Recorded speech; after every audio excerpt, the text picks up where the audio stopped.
Ассалаумағалейкум қадірменді достар, менің YouTube арнама қош келдіңіздер. Достар, ең алдымен менің YouTube каналыма әлі тіркелмеген болсаңыздар, тіркеліп алсаңыздар, себебі мен сіздерге өте пайдалы, өмірімізге қажетті ақпараттарды үнемі ұсынып отырамын. Сол үшін мына жерде тіркелу деген батырманы басып, қасындағы қоңыраушаны белгілеп қоятын болсаңыз, менің жаңа салған видеоларым сізге ескертпе ретінде келіп отырады. Бұл видеоны міндетті түрде бөлсіңіз, себебі мен атаулы әлеуметтік көмек кімдерге тағайындалады сол жөнінде айтқым келеді. Өйткені көпшілік адам осы АЕСП-ны ала алмай жүр екен. Неге? Өйткені мәртебесі жоқ. Ал мәртебені қалай анықтаймыз? Міне көрдіңіз бе? Осы мәселе. Қарапайым адамдар, өзін-өзі жұмыспен қамтып отырған самозанятый адамдар бұл мәселені білмейді. Сондықтан да мемлекеттің беріп отырған арнайы атаулы әлеуметтік дейтін АЕСП көмегінен құр қалып отыр. Білетін болсаңыздар, карантин кезінде 42.500 теңгені ала алмаған осы қарапайым адамдар еді. Оның себебі өздерінің атқаратын кейбір қызметтерін жете білмегендіктен, сондай бір ақпараттарды ала алмағандықтан, сондай бір жәрдемақылардан қағылып қалып жатыр. Енді қараңыздар, АЕСП атаулы әлеуметтік көмек қандай жағдайда тағайындалады? Қараңыз. Сіздің көп балалы отбасы болатын болсаңыз, айлығыңыз өте аз болатын болса, яғни сіз атаулы әлеуметтік көмекті алуға лайықсыз. Атаулы әлеуметтік көмек тағайындалады. Оны есептеу үшін қараңыз, Google-ға жазыңыз, АЕСП-ны есептеу деп жазатын болсаңыз, сіздерге қазір сілтемесіне көрсетемін. АЕСП-ның калькуляторы бар, арнайы. Қалаңызды жазасыз, үйдегі адамдардың санын жазасыз, балаңыздың сан жазасыз 18-ге дейін және 18-ден кейін жазасыз. Одан кейін айлығыңыз, мәселен 80 мың, 60 мың, 70 мың деген сияқты. Міне, рассчитайте дегенді басамыз. 45.240 теңге сізге АЕСП төленеді деген сөз. Міне, өзіңіздің АЕСП ала алатын, ала алмайтыныңызды дәл осы арнайы дайындалған калькуляторға салатын болсаңыз есептеп береді. Мен сілтемені видеоның астына қалдырам, сол жерден бірден осы жерге өтесіз де есептеп аласыз. АЕСП-ны алу үшін, атаулы әлеуметтік көмекті алу үшін өз мәртебеңізді дәлелдеуіңіз керек. Өз мәртебеңіз қалай дәлелденеді? Арнайы бір мекемеде жұмыс істейтін адамдар өздерін дәлелдей алады. Себебі олар зейнетақы қорына, міндетті медициналық сақтандыруға, міндетті атаулы әлеуметтік көмекке және кіріс шығыс өзіміздің жеке бас салығымызға ай сайын аударып отырамыз. Сол кезде мемлекет мына кісі ең айлығы осындай екен, осынша теңгені осылай аударып жатыр деп сізді нақтылайды. Яғни сіз мемлекеттің арнайы бір базасында тіркеуге ілінесіз. Ал өзін-өз жұмыспен қамтып отырған адамдар бар ғой. Біреу саудада жүр, біреу бір нәрсені алып сатып жүр, біреу малмен айналысып жүр деген сияқты. Олар ешқандай жерде тіркеуде жоқ. Өзін-өзі әйтеуір жан бағып жүр. Енді ол кісілердің мәртебесі жоқ.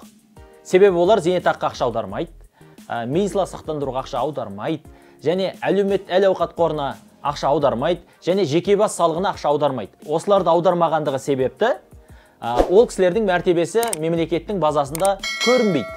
Көрінбегеннен кейін атаулы әлеуметтік көмек тағайындалмайды. Ал білетін болсаңыз, осы жылдан бастап атаулы әлеуметтік көмек аз қамтылған отбасыларда ай сайынғы ең төменгі жәрдемақы деңгейінен аз алып отырған отбасылар автомат түрде базада анықталады да, АЕСП автоматты түрде тағайындалады. Енді АЕСП-ның түрі әр балаға беріледі және азық-түлікпен де көмектер беріліп отырады. Енді біз жеке жұмыспен айналысатын адамдар өзіміздің мәртебемізді қалай анықтаймыз деген сұрақ туындайды ғой.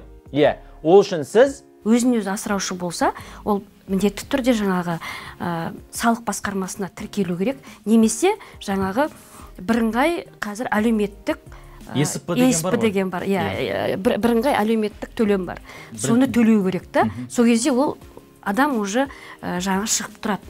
Жұмыс өзін-өз жаңағы асыраушы екен, қызметкер екен, жұмысы бар екен дәлелдей алады. Ол енді біз жаңағы салығыңызды төлейсіз. Ол салықты төлеу бірыңғай жинақтық төлем деп аталады қазақшасы. Орысшасы ЕСП. Единый совокупный платеж. Міне, осыны айына бір рет төлеп отыратын болсаңыз, бұл төлем қалалы жерлерде тұратын, қалалы жерлерде пропискасы тіркеуі тұрған адамдар 2917 теңге төлейді. Ал ауылды жерде тұратын адамдар дәл осы бір айлық есептік көрсеткіш мөлшеріндегі соманың жартысын ғана төлейді. Яғни 1458 теңге. төлейсіз де осы 4 бірдей қызметке өзіңіздің жарнаңызды саласыз. Яғни сіз өзіңіздің жарнаңызды салу арқылы мәртебеңізді көрсетесіз. Мәртебеңіз көрсетілді, сізге автоматты түрде лайық болатын болсаңыз АСП тағайындалады. Енді ЕСП төлеудің қандай артықшылығы бар? Сіздерге айта кетейін. Сіз ауыл жерде тұрасыз. 1458 теңге төледіңіз. Бұл сізге қандай пайдасы бар? Бірінші, міндетті әлеуметтік медициналық сақтандыруға өзіңіздің жарнаңыз саласыз. Ай сайын салып отырғандығыңыз себепті сіз сақтандырыласыз. Сақтандырылғаннан кейін сізге медициналық кез келген қызметтің түрі сізге тегін. Мейлі ол жүректі ауыстыру, мейлі ол бүйректі ауыстыру, қандай қызмет түрі болса да, біздің елде шамасы жететін барлық медициналық көмекті тегін ала аласыз. Екінші артықшылығы, әлеуметтік әл-ауқат қорына ақшаңызды аударасыз. Бұл қор қай кезде көмектеседі? Яғни, сізге АСП төлейтін кезде, жаңағы карантин жағдайында мемлекеттік көмек ретінде 42.500 теңге төленді ғой, атаулы әлеуметтік көмек. Дәл осы сияқты мемлекет тарапынан берілетін атаулы әлеуметтік көмектер бар ғой, соларды алуға мүмкіндік береді. Жақсы, бұл екінші артықшылығы. Үшінші артықшылығы қандай?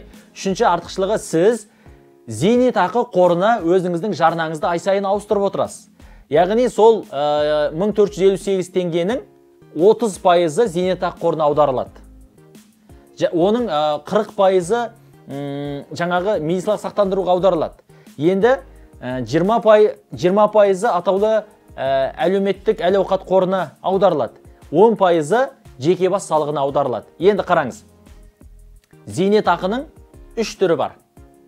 Біріншісі, минимум дейді, ең төменгі деңгей. Бұл зейнетақы қорына ешқандай ақша аударылмаған, тек қана кәрілікпен шығатын адамдар алады. Алатын ай сайынғы жәрдемақысы, зейнетақысы өте төмен болады. Және базалық деңгейі деген бар.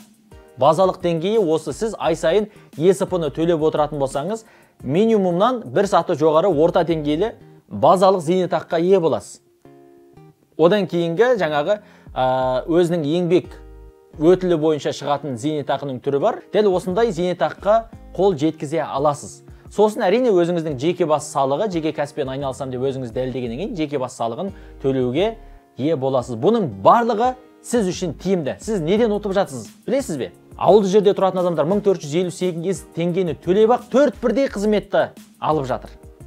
Ал қалада тұратын адамдардікі 2917 теңгені төлеп 4 бірдей қызметті алып жатыр. Қараңыз.